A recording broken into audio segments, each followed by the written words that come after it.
Hello বন্ধুরা, আজকে তোমাদের জন্য নিয়ে এলাম দুর্দান্ত এবং মজাদার একটি ভিডিও। তাই ভিডিওটি শেষ অবধি দেখবেন। আশা করি মজা পাবেন। তো চলো ভিডিওটি শুরু করি। আমার নাম সজীব, 17 বছর বয়স।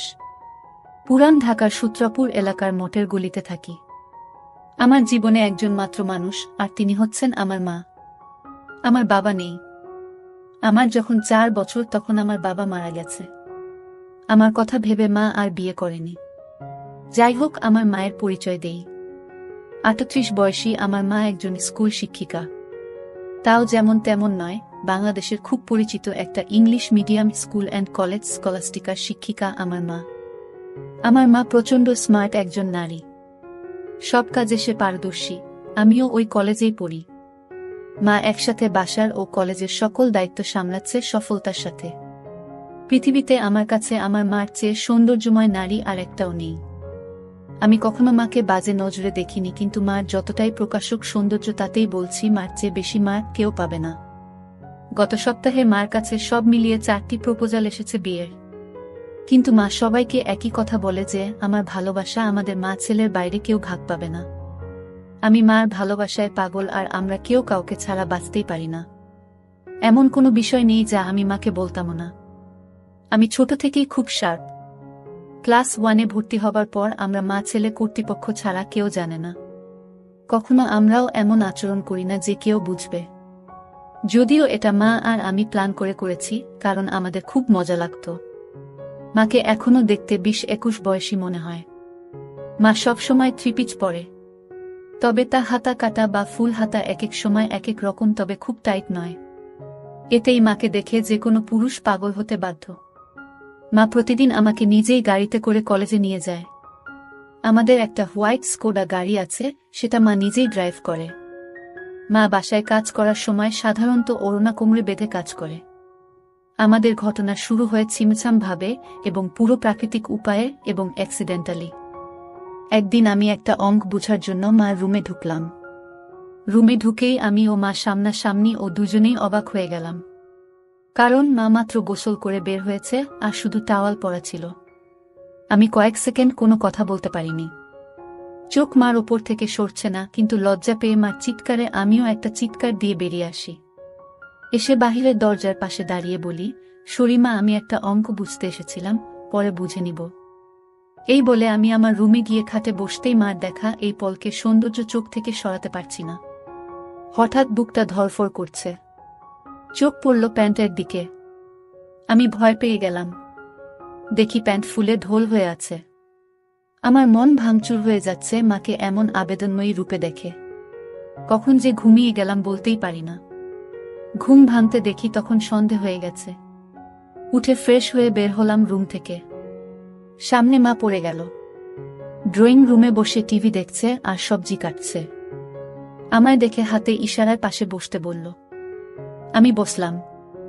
মা একটা হাতাকাটা ব্রাউন সালোয়ার কামিজ পরা ছিল। সুন্দর লাগছে, কিন্তু মার চেহারা দেখে মনটা ভেঙে গেল। আমার মাকে নিয়ে কি সব বাজে চিন্তা করেছি আমি। হঠাৎ মার ধাক্কায় জ্ঞান ফিরল। কি হলো বাবা? কি ভাবছিস? চুপ করে। না আম্মু, কিছু না। তোর জন্য বিরিয়ানি রান্না করেছি, আয় খাবি, চল। মা একদম স্বাভাবিক হয়ে আছে। হয়তো নিজেও লজ্জা ঢাকছে। আজ আমায় খাইয়ে দিবে মা? মা আমার দিকে এক পলক অপরূপ দৃষ্টি করে চেয়ে বলল, আয় কাছে আয়। আমি হাত বাড়ালাম, কিন্তু মা আমাকে অবাক করে দিয়ে হাত ধরে কাছে নিয়ে তার কোলে ঠাইয়ে বসিয়ে দিল। আমি বুঝতে পারছি না হঠাৎ এমন কেন করল। কারণ বড় হয়েছি বলে হয়তো এতদিন এমন কোলে নেয়নি, এজন্য অবাক লাগছে। মা বলল, জানিস বাবা, তোকে নিয়ে আমার অনেক স্বপ্ন। জানি মা, আমি বড় মানুষ হয়ে দেখাবো। তুই বুঝছিস না। আমি চাই না তুই টাকা পয়সা কামানোর জন্য জীবন পানসে করিস।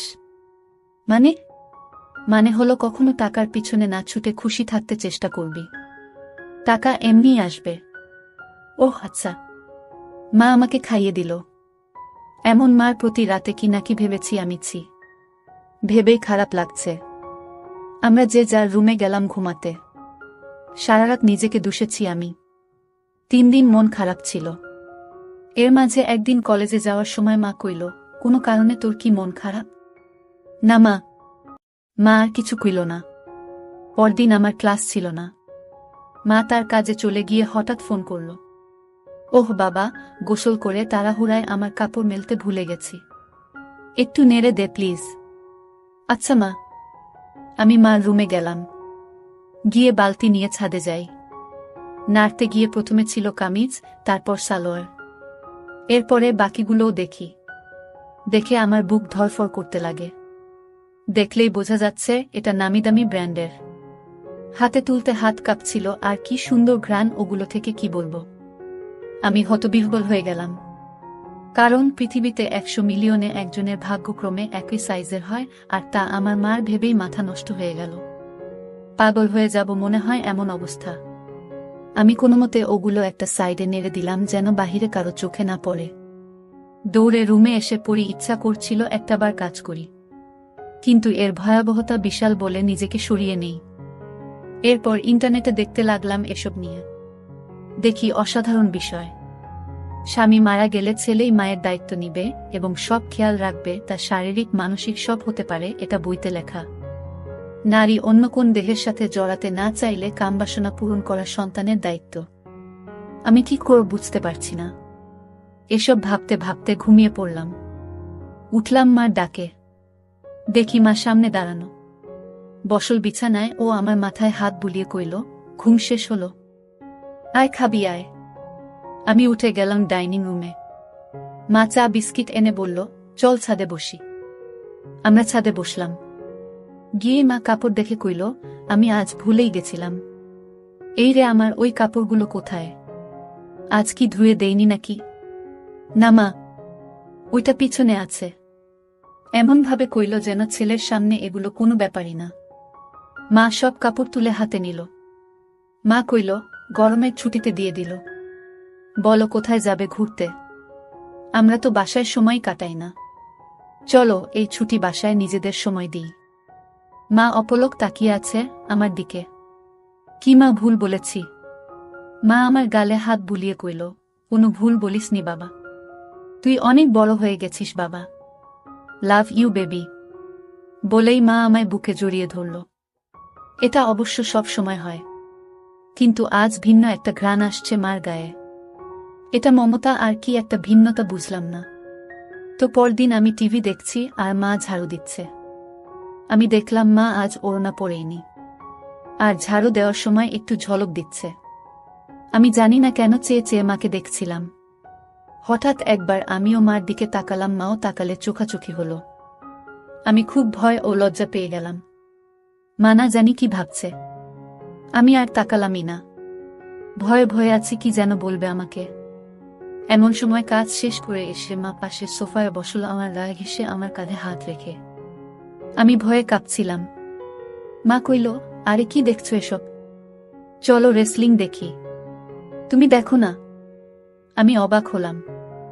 মাও রেসলিং দেখে ছেলে হয়ে। আমি মাথা নেড়ে না কইলাম। মা কইল, বি এ ম্যান। এ যুগে রেসলিং দেখো না তা হয়? দাও রিমোট দাও। মা রিমোট নিয়ে চ্যানেল পাল্টে রেসলিংয়ে দিল। আন্ডারটেকার আর ট্রিপলিচের খেলা চলছিল। মা এত মজা করে দেখছিল যে আমিও কেমন ঘুলেমিলে গেলাম। হঠাৎ করে আমায় কইল, তোমার কাকে পছন্দ? আমি তো দেখি না, কিন্তু আন্ডারটেকার এই তো আমার ছেলে, সে খুব জোশ। আমি অবাক হয়ে গেলাম। মার প্রতি একটা কৌতূহল হলো। মাঝে এনিবি ও মার্গারেটের লাইভ হবে এটা বিজ্ঞাপন দিল। আমি মনে করেছি হয়তো মেয়েদের খেলা দেখবে না আমি সামনে থাকায়, কারণ মেয়েরা খেলে ছোট কাপড় পরে। কিন্তু মা আমায় অবাক করে দিয়ে আরো গা ঘেঁষে বসে কইল, এবার মজা হবে। বলেই জুস আর পপকর্ন নিয়ে এলো। আমি উঠে যাচ্ছি লজ্জায়। মা আমায় থামিয়ে কইল, আরে বস, মজা হবে এদের খেলায়। আমি মার্গারেট আর তুই এনিবি, ঠিক আছে? আচ্ছা। খেলা শুরু হলো। দুজন ছোট ছোট সেট পরে এসেছি। মা বেশ মজা করে দেখছে। আমি শুধু মাকে দেখে অবাক হচ্ছি। মাঝে এড দিলে মা তখন আমার দিকে ফিরে আচমকা কইল, তুমি আমাকে বন্ধু মনে করো? আমি হঠাৎ একথা শুনে অবাকই হলাম। অবাক হবার কিছু হয়নি। উত্তর দাও বাবা। আমার আর কে আছে তুমি ছাড়া? তুমি তো আমার সবকিছু। তাহলে একসাথে মায়ের সাথে ফ্রি হতে সমস্যা হচ্ছে কেন গাধা? এটা জাস্ট খেলা। আসলে ওরা ছোট কাপড় পরা, তাই মা ছেলে একসাথে এসব দেখা। এজন্য লজ্জা লাগছে। মা হাসতে হাসতে শেষ। আরে বোকা ছেলে, আমি না তোর মা? লজ্জা কিসের আমার সাথে?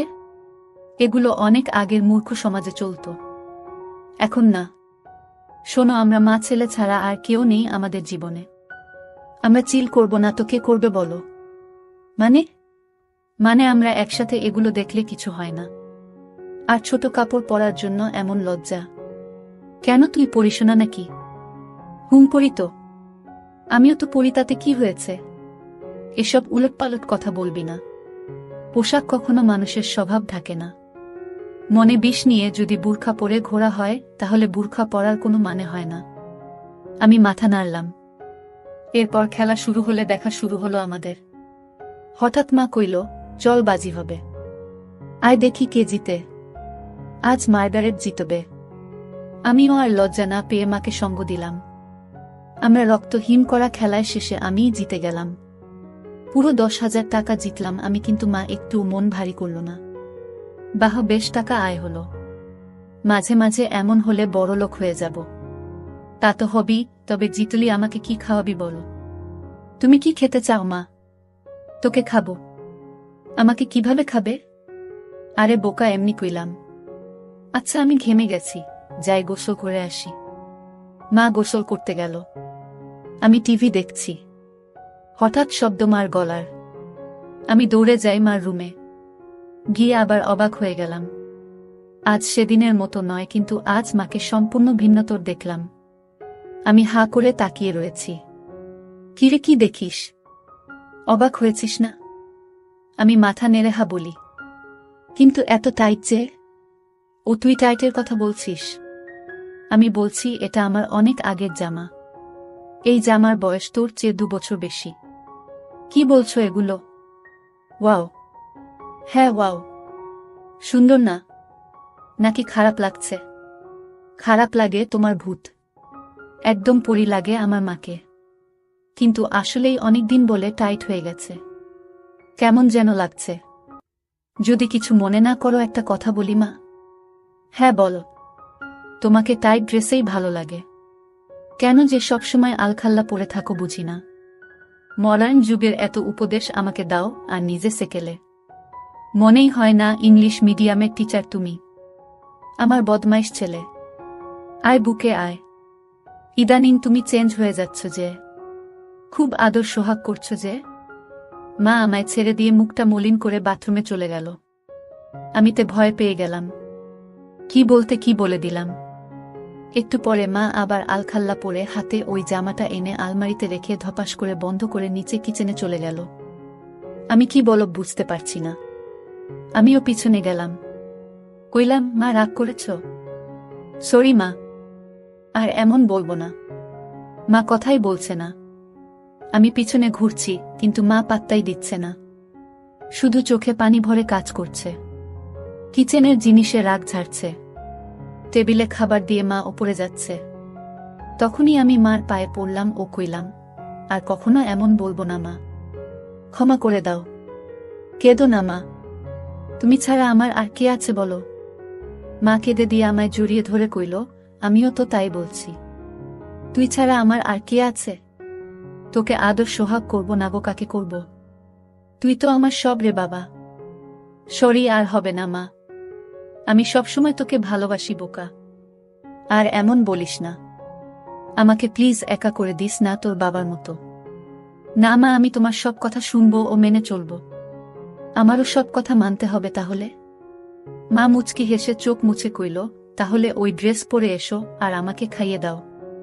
মার মুখে উজ্জ্বল হাসি। মা রুমে গিয়ে 2 মিনিটে চলে এলো ওই ড্রেস পরে। আমি কইলাম, তোমায় একদম ক্লাস 10-এর মেয়ে মনে হয় মা। যে কোনো কাপড়ে বোঝাই যায় না তোমার বয়স 38। মা মুচকি হেসে আমায় নিয়ে বসে খাওয়াল। তারপর আমরা যে যার মতে রুমে গিয়ে ঘুমালাম। এভাবে মা আর আমি আর কিছু না করে ছুটি শেষ করলাম। ছুটির পরে আমাদের কলেজে একটা সাংস্কৃতিক অনুষ্ঠান হয়। সবাই নাম দেয়। আমিও নাম দিই গানে। আমরা পারফর্ম করি, অনেকেই অনেক রকম করে। মেয়েরাও পারফর্ম করে ড্যান্সে। হঠাৎ একটা ড্যান্স চালু হয়। দেখলাম কয়েকজন মধ্যবয়সী নারী ঘোমটা দিয়ে স্টেজে উঠল। এরপর গান চালু হতেই ঘোমটা খুললে আমি আকাশ থেকে পড়লাম। মা লিডিং ড্যান্সার, আর মারাত্মক লাগছে তাকে। মা একটা হলুদ শাড়ি পরেছে, যা মারাঠি স্টাইলে বাঁধা ও নাভি বরাবর। এতেই সবার হৃদস্পন্দন বাড়িয়ে দিল। সবাই হুররে বলে অনুষ্ঠান শেষ করল। আমার মা এত সুন্দর নাচে তা জানতাম না। ছেলেরা সবাই তো বলছেই, সাথে মেয়েরাও বলছে ম্যাম খুব স্মার্ট। আমার খুব গর্ব হলো এটা শুনে। আমরা বাসায় গিয়ে আমি মার সাথে কথা বলছি না। মা তা দেখে কইল, কি হয়েছে আমার প্রাণ ভোমরা? ইস, আবার প্রাণ ভোমরা বলছে? কখনো তো বলনি নাচতে পারো। আমাকে তো কখনো নাচ করে দেখাওনি। মা আমার কাছে সোফায় বসে গা ঘেঁষে কইল, এই যে মশাই, আপনাকে সারপ্রাইজ দিতেই বলিনি আগে। এখন আপনিও তো অবাক হলেন, তাই না? আপনার জন্য এত কিছু করলাম, আর আপনি যদি মন খারাপ করে থাকেন তাহলে হয়। সরি। আচ্ছা, ঠিক আছে। তুমি এত সুন্দর নাচতে পারো আমি জানতামই না, আর কি ড্রেস পরেছ তুমি ওখানে, আমি অবাক। কখনো তো এমন খোলামেলা পোশাকে দেখিনি। খোলামেলা কই? এত মারাঠি স্টাইল আর খোলামেলা কি বলছো? আমাকে কি খুব খারাপ লাগছিল? নাউজুবিল্লাহ। তোমাকে আর খারাপ লাগবে? তা অসম্ভব। পৃথিবীর সবচেয়ে সুন্দর নারী আমার মা, আর তাকে খারাপ লাগবে? তোমায় মারাত্মক লেগেছে মা। মা আমার গাল ধরে কইল, থ্যাংক ইউ। মা, একটা কথা বলি? হ্যাঁ বল। আমাকেও একদিন নেচে দেখাবে প্লিজ মা? তুই আমার নাচ দেখবি? ভালো লেগেছে? খুব। আমি ভাবতেও পারিনি এত সুন্দর নাচো তুমি। আজ সবাই তোমার প্রশংসা করছিল। প্লিজ মা, দেখাবে বলো না? অবশ্যই দেখাবো বাবা। আমার পৃথিবী তুই, আর তোকে খুশি করতে সব করতে পারবো। বল, কি ড্যান্স দেখবি? যে কস্টিউম আছে তার বিচারেই যা ইচ্ছা তোমার। আচ্ছা তুই বস, আমি আসছি। বলে মা গেল রুমে। একটু পরে এসে আমায় পুরো চমকে দিল। মা একটা শাড়ি পরেছে, যা ট্রান্সপারেন্ট মেরুন রঙের। ফলে সব উদীয়মান তা দেখে আমি সোফা থেকে দাঁড়িয়ে যাই। মা আমায় এমন উঠতে দেখে কইল, এখন আমি তোর টিচার নই বোকা। দাঁড়াচ্ছিস কেন? আমি যেন কেন বলে দিলাম, তোমায় আজকে সত্যি অসাধারণ লাগছে মা। বলার পর খেয়াল হলো আমি কি কইলাম। জিভ কেটে কইলাম, ওফ সরি মা, আমার ভুল হয়ে গেছে, আর বলবো না এমন পচা কথা। মা আর চোখে একটা চাহনি দিয়ে কইল, আমি কি হই তোর বলতো? আমার মা? তাহলে এমন কেন করছিস? মা নাকি তার সন্তানের কাছে সবচেয়ে সুন্দর হয়। তুইও তো বললি। তো প্রশংসা করতে এত দ্বিধা কিসের?